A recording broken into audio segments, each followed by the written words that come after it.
जो जिंदा है वो एक दिन खत्म होगा। ये प्रकृति का नियम है, इसमें कोई अपवाद नहीं। लेकिन जो मरकर भी जिंदा रहे वही असली शक्ति बन जाता है, वही सबसे प्रभावशाली और कभी कभी सबसे खतरनाक भी हो जाता है। मैं तुमसे कहता हूं, जिंदा बी.आर. अंबेडकर से ज्यादा शक्तिशाली मरा हुआ अंबेडकर है। जिंदा अंबेडकर एक व्यक्ति था, एक शरीर था, एक आवाज था जिससे लोग असहमत हो सकते थे, जिसका विरोध किया जा सकता था, जिससे अनदेखा भी किया जा सकता था। लेकिन मृत्यु के बाद कुछ बदल गया। अब अंबेडकर सिर्फ व्यक्ति नहीं रहा, अब वो विचार बन गया है।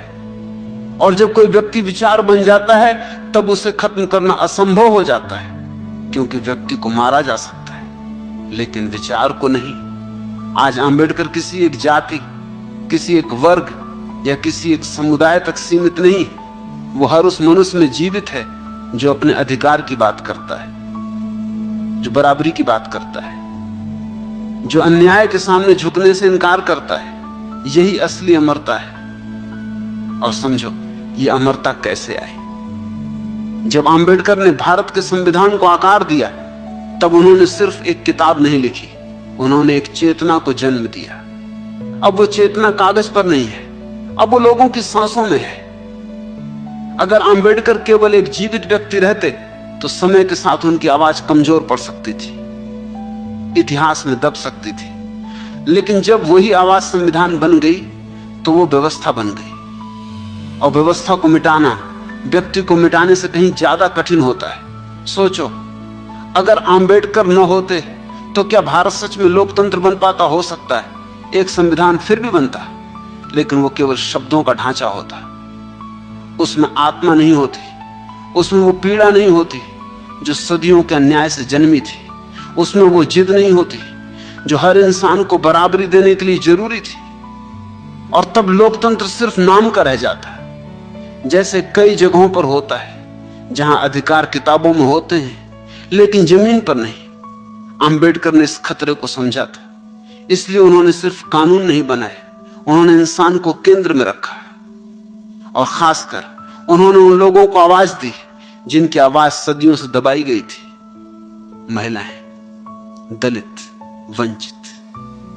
हिंदू कोड बिल के माध्यम से उन्होंने महिलाओं को अधिकार देने की नींव रखी।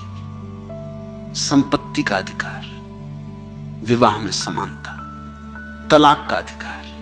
ये केवल कानून नहीं थे, ये समाज की जंजीरों को तोड़ने की शुरुआत थी। जब कोई व्यक्ति सत्य को छू लेता है तो वो खुद से बड़ा हो जाता है। अंबेडकर भी वहीं पहुंचे। उन्होंने सिर्फ अपने लिए नहीं जिया, उन्होंने उस चेतना को जन्म दिया जो आने वाली पीढ़ियों में जीवित रहेगी। इसलिए याद रखना, व्यक्ति मरता है लेकिन विचार अगर सच पर आधारित हो तो वो कभी नहीं मरता। और वही विचार समय के साथ समाज की दिशा तय करता है। यह हर उस महिला के लिए था जिसे सदियों से परंपराओं के नाम पर सीमित किया गया। वो केवल किसी एक वर्ग की कहानी नहीं थी, यह हर घर की कहानी थी। ब्राह्मण महिला हो या किसी और जाति की, बंधन सबके लिए थे। नाम अलग थे लेकिन कैद एक ही थी। परंपरा के नाम पर स्वतंत्रता को दबा दिया जाता था, सम्मान के नाम पर आवाज छीन ली जाती थी। और तब अंबेडकर ने सिर्फ कानून नहीं लिखा, उन्होंने एक बुनियादी सवाल खड़ा किया, क्या किसी इंसान की गरिमा पर समझौता किया जा सकता है? उनका उत्तर साफ था, नहीं, कभी नहीं। उन्होंने समाज को यह सिखाया कि अधिकार किसी एक वर्ग की संपत्ति नहीं होते।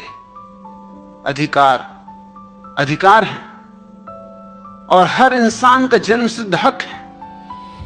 इसीलिए मैं फिर कहता हूं, मरा हुआ अंबेडकर ज्यादा शक्तिशाली है, क्योंकि अब वो एक व्यक्ति नहीं है, अब वो हर उस कानून में है जो तुम्हें सुरक्षा देता है, हर उस अधिकार में है जो तुम्हें बोलने की ताकत देता है, और हर उस इंसान में है जो अन्याय के खिलाफ खड़ा होता है। अब आंबेडकर को रोका नहीं जा सकता।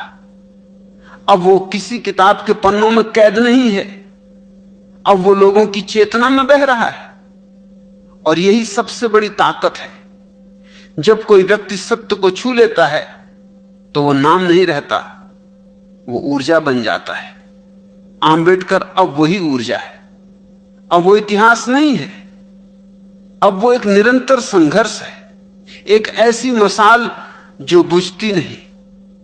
वो हर उस दिल में धड़कती है जिसने झुकना छोड़ दिया है, जो सिर उठाकर जीना सीख गया है। और एक बात जिसे लोग अक्सर समझ नहीं पाते, भारत की असली ताकत क्या है? न सेना, न जनसंख्या।